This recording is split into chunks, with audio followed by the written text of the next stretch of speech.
अस्सलाम वालेकुम first year. I am your teacher Shahnaz. और लास्ट में हमने chapter number 3 dark tower and golden eye किया था। आज हम उसकी एक्सरसाइज की तरफ जाते हैं और उसका सबसे इम्पॉर्टेंट क्वेश्चन जो है उसको डिस्कस कर लेते हैं। वो है आंसर द फॉलोइंग क्वेश्चन, जो कि आप लोगों ने करना होता है। शॉर्ट क्वेश्चन 2 to 3 लाइन्स में होते हैं। ये आपके पास पेज 24 पे उन्होंने दिए हैं। Why did Harry want to go back to the earth? Harry वापस ज़मीन पे क्यों जाना चाहता था? हम इतनी डिटेल में इसको पहले पढ़ चुके हैं इस चैप्टर को कि ये बात आप लोगों को अच्छी तरह पता होगी। अगर आप लोगों ने अपना फर्स्ट लेक्चर तैयार कर लिया है, उस चैप्टर को तैयार कर लिया है, तो आपको पता होगा कि उसको वहाँ के आबो हवा में कोई चीज़ महसूस हो रही थी। जैसे ही वो वहाँ पे उतरा, वो तब ही उसने ये डिसाइड कर लिया था कि इसमें हवा में कोई चीज़ है, कोई मार्शन वायरस है। कुछ उसको अच्छा महसूस नहीं हो रहा था, कोई स्मेल उसको महसूस हो रही थी। और फिर जैसे जैसे वक्त गुजरता जाता है, थोड़ा सा और टाइम गुजरता है, तो उसको वो उस खाने से भी इनकार कर देता है जो कि वहाँ पे चीज़ें उगी हुई थी।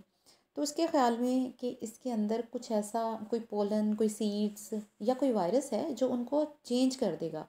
उसको शुरू में ही ये महसूस हो गया था कि कोई चीज़ उसके दिमाग पे असर कर रही है, उसके इंटेलेक्ट को जो है वो डिज़ोल्व कर रही है। इसलिए वो वहाँ पे स्टे नहीं करना चाहता था। तो अब आप इन क्वेश्चंस को अपनी किसी भी हेल्पिंग बुक से चाहे तैयार कर लें और चाहे तो आप इनको सेल्फ राइट कर सकते हैं, क्योंकि the climate on the Mars was very severe and he feel there was some pollen or virus or some seeds in the air that may dissolve his intellect and take his identity। उसकी शनाख्त ख़त्म हो जाएगी। तो इन चीज़ों की वजह से एंड पर्टिकुलरली ही लव्स अर्थ, उसको ज़मीन से मोहब्बत थी। ही थिंक्स कि ज़मीन के लोग ज़्यादा साफ़ सुथरे, डिसेंट, नफीस लोग हैं, तो इसलिए वो ज़मीन पे वापस जाना चाहता था। इसी तरह से नेक्स्ट क्वेश्चन जो है वो आपका है कि वो बुक पे शायद उन्होंने ये दिया है, why did he want to stay. तो इसको हम डुअल मीनिंग में भी ले सकते हैं, या तो उनसे नॉट मिस हो गया, या दूसरा उस सूरत में कि जब उसका इंटेलेक्ट टोटली डिज़ोल्व हो गया, उस वक्त उसका ख्याल था कि अब यहाँ पे हम रहेंगे। लेकिन बहरहाल इसमें आपको, अगर आप बुक्स देखेंगे तो आप उसको उसमें सवाल ये मिलेगा, did not want to stay, कि वो यहाँ पे क्यों नहीं रहना था। सेम अगेन, ज़मीन पे जिस वजह से वो जाना चाहता था उसी वजह से वो जो है मार्स पे नहीं रहना चाहता था। किस लिए नहीं रहना चाहता था? कि यहाँ की आबो हवा उसके जिस्म पे, उसके जहन पे, उनके घर पे, उन्होंने हर चीज़ को चेंज कर दिया था। और यहाँ की स्फीयर जो है, जैसे फॉग एट नाइट, और समर वहाँ पे बहुत सख्त किस्म का था, बर्न कर दी थी उसने हर चीज़। तो इन चीज़ों की वजह से वो वहाँ पे रहना नहीं चाहता था। नेक्स्ट आपका क्वेश्चन है question number 3, what climate did they face? किस तरह की आबो हवा का उन्हें सामना हुआ था?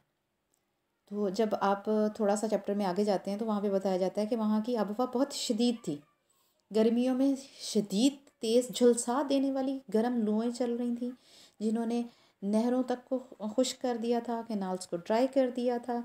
और उन रात में शदीद किस्म की फॉग पड़ती, कोहर पड़ती, जिसकी वजह से उनकी जो अर्थ सेटलमेंट उन्होंने बनाई हुई थी, जो आबादी उन्होंने बनाई हुई थी, जो घर बनाए हुए थे लकड़ी के, वो सारे टूट फूट चुके थे और उसका जो पेंट है वो पील ऑफ हो चुका हुआ था।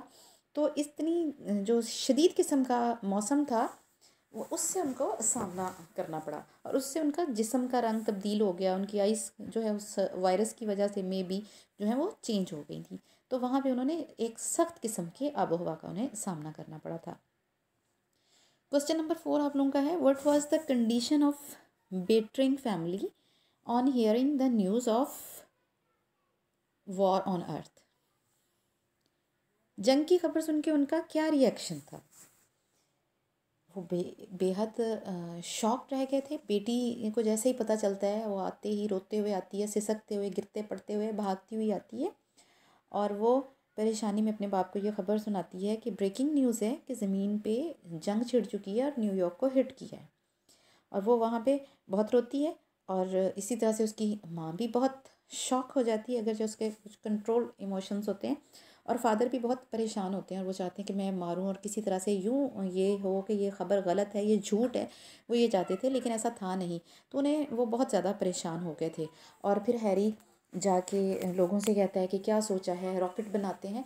तो हम कह सकते हैं कि ऑन द होल उनकी फैमिली जो है इस बात पे बहुत परेशान हो गई थी कि अब हम क्या करेंगे, हम लोग यहाँ फंस चुके हैं, तो हम इस सैयारे से निकलेंगे कैसे। तो ये उनकी कंडीशन थी। वेटरिंग के जिस्म से, उसके हाथों से पसीना फूट पड़ा, खौफ ज़दा हो गए वो लोग। तो ये उनकी कैफियत थी। What did they want to grow, वो वहाँ पे क्या उगाना चाहते थे, क्या करना चाहते थे। दरअसल ये क्वेश्चन उसी से रिलेटेड है कि हम यहाँ पे क्या करेंगे। जब बेटी उनसे पूछती है कि हम यहाँ पे रहते हुए इतना अरसा हमने क्या करना है, तो वहाँ पे वो कहता है कि हमने क्या करना है, हम वक्त को ऐसे ही गुजारेंगे, हम फसलें उगाएंगे, हम बच्चों को पालेंगे। तो उसको जो है वो इन चीज़ों को देख के जो है वो इस पे बात करते हैं। और शायद वहाँ की जो चीज़ें ऑलरेडी थी उनको देख के वो उसे अच्छा नहीं लग रहा था कि यहाँ के जो पीच ब्लॉसम्स हैं वो उसको डराते थे कि ये अजीब तरह का है, इसमें एक और महक है और मैंने ये खाना नहीं चाहता हूँ, तो अपनी सब्जियाँ उगाएंगे। तो ये उनका इरादा था कि हम वहाँ पे अपने ज़मीन जैसी ही कोई सब्जियाँ उगाएंगे और बच्चों की परवरिश करेंगे रिमेनिंग टाइम में। नेक्स्ट क्वेश्चन जो कि आपका है, what was the condition of their house. Question number 6 है, उनके घर की क्या हालत थी। जैसे कि पिछले क्वेश्चन में कि आबो हवा का क्या असरात थे, उसमें भी मैंने आपको बताया कि मौसम शदीद होने की वजह से, रात में कोहर और धुंध पड़ने की वजह से और दिन में शदीद गर्मी होने की वजह से लकड़ी के जो बोर्ड्स जिनके साथ उनके घर बने हुए थे वो टूट फूट चुके थे, पेंट उतर चुका था। रबर टायर्स जिन पे कभी बच्चे झूले लिया करते थे वो वैसे ही लटके हुए थे। तो उनके घर की हालत काफ़ी ख़राब थी। हर चीज़ ने, गर्मी ने उसको झुलसा दिया था और कोहर ने उसको बदशक्ल कर दिया था। तो अब ये ज़मीन के लोगों का घर महसूस नहीं होता था। नेक्स्ट क्वेश्चन है, what was the advice Harry gave to the people. जैसे वो उसे ख़बर पता चलती है कि ज़मीन पे जंग लग चुकी है, तो उसने सबसे पहले मशवरा जो दिया था या उनसे पूछा भी था कि अब हमें क्या करना है, तो उसने कहा था कि अब हमें एक रॉकेट बनाना चाहिए। ये उसने एडवाइस किया था लोगों को कि हमें वापस जाना चाहिए और हमें ख़ुद से यहाँ पे रॉकेट जो है उसको बिल्ड करना चाहिए और वापस ज़मीन पे जाना चाहिए, क्योंकि यहाँ पे हम लोग बदल जाएंगे, हम वैसे नहीं रहेंगे। तो ये आपका क्वेश्चन नंबर जो है 7 था। नेक्स्ट क्वेश्चन है आपका question number 8, how dangerous can a martian virus be. कि मरीखी जो वायरस है वो कितना ख़तरनाक हो सकता है। यही बात मुसलसल डिस्कस हो रही है कि कितना ख़तरनाक हो सकता है। ये इतना ख़तरनाक था कि उसने लोगों के फिज़िकली उसको अफेक्ट किया, मेंटली उसको अफेक्ट किया। फिज़िकली वो डार्क हो गए, टॉलर थे, थिनर हो गए, दुबले पतले लंबे और काले हो गए, आइज़ का रंग उनका चेंज हो गया। और अगर आइडेंटिटीज़ की बात की जाए तो वो अपनी आइडेंटिटी ही भूल गए। उनके इंटेलेक्ट को, उनके जहन को उसने इस बुरी तरह से अफेक्ट किया, उन्हें ये ही भूल गया, वो अपने पास्ट को मुकम्मल तौर पे भूल गए कि वो ज़मीन के लोग थे, वो ज़मीन से आए थे। वो अब अपने आप को वहीं के लोग समझने लग जाते हैं। तो वो अपना माजी सारा भूल चुके हैं, वो अपने आप को यहाँ के ही लोग समझ रहे हैं। तो इस तरह का जो वायरस है उसने उनको मुकम्मल तौर पे बदल के रख दिया था। यानी अब वो ज़मीनी लोग ख़ुद को ज़मीनी समझ ही नहीं रहे थे। अब वो इस जगह पे सेट हो चुके थे, अपने माजी को भूल चुके थे, अपनी पहचान भूल चुके थे, अपने प्लैनेट्स को भूल चुके थे।